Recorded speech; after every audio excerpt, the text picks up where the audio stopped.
Très heureuse de vous retrouver ce lundi. Madame, monsieur, bonjour.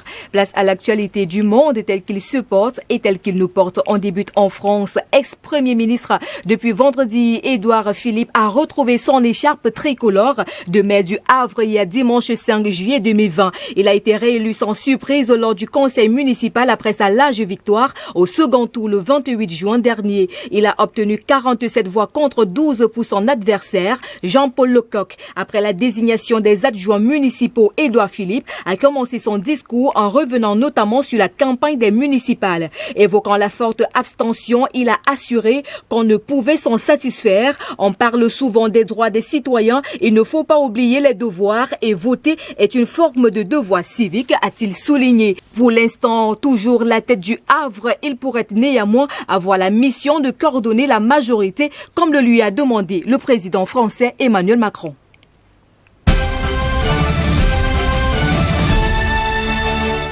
On reste en France où une administration de la santé se dit dépassée, des préfets relégués au second plan, un numéro d'urgence saturé. C'est ce qui a poussé la Fédération nationale des sapeurs-pompiers de France à dénoncer dans un rapport au vitriol la gestion de l'épidémie de Covid-19. Ce document destiné au ministère de l'Intérieur ne devait pas fuiter dans la presse malheureusement. L'organisation qui représente les 247 000 sapeurs-pompiers de France assume toutefois les critiques formulées dans ce document particulièrement cinglant à l'égard du ministère de la Santé et des agences régionales de santé. Il évoque un délai d'attente de 45 minutes au plus fort de la crise qui aurait eu des conséquences dramatiques. L'on peut lire des requérants non-Covid en situation d'urgence vitale n'ont jamais eu de réponse et sont morts dans l'indifférence générale. Un vrai scandale. Une charge forte selon les urgentistes, même si tout n'a pas été parfait. Les pompiers estiment que les transferts de malades en TGV n'étaient pas nécessaires. Ils dénoncent également une gestion trop centralisée,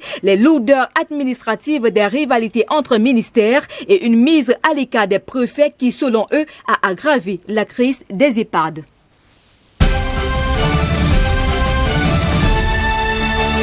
Parlons politique. En Croatie, Andrej Plenković pourrait bien garder son fauteuil de Premier ministre. À l'issue des législatives, son parti conservateur est arrivé premier. D'après les sondages de sortie des urnes, le HDZ remporterait 61 sièges sur 151 au Parlement.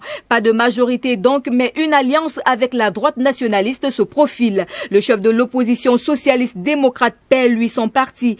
Davor Benadik avait formé une coalition centre-gauche et fait campagne en pointant les affaires de corruption dans les rangs conservateurs. Mais sa coalition n'obtiendra que 44 sièges selon les projections avec ses élus. Le nouveau parti dit patriotique du chanteur Miroslav Skoro se pose donc en arbitre. Son discours populiste a séduit une partie des conservateurs et si les deux hommes s'en sont défendus jusqu'ici, des pourparlers pour forger une alliance sont plus que probables. Ces élections coïncidaient avec une résurgence des cas de coronavirus dans un pays relativement épargné jusque-là. L'économie croate, très dépendante du tourisme, devrait se contracter de près de 10% cette année. La tâche ne sera donc pas facile pour le futur gouvernement croate.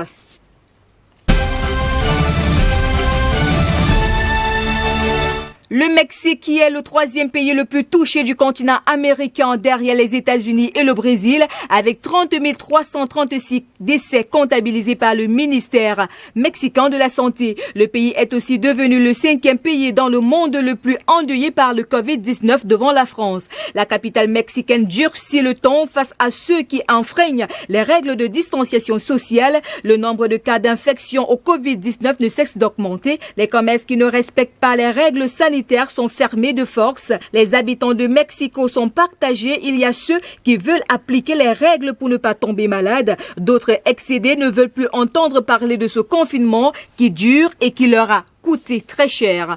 De nombreux Mexicains ont perdu leur emploi, des commerces ont fait faillite et ils estiment que le gouvernement ne les a pas soutenus financièrement. Le président Obrador, lui, est critiqué pour avoir déconfiné le pays dès le mois de juin en pleine épidémie. Le président mexicain qui se rendra la semaine prochaine aux États-Unis pour un sommet nord-américain, sommet où ne se rendra pas le premier ministre canadien Justin Trudeau, plus prudent.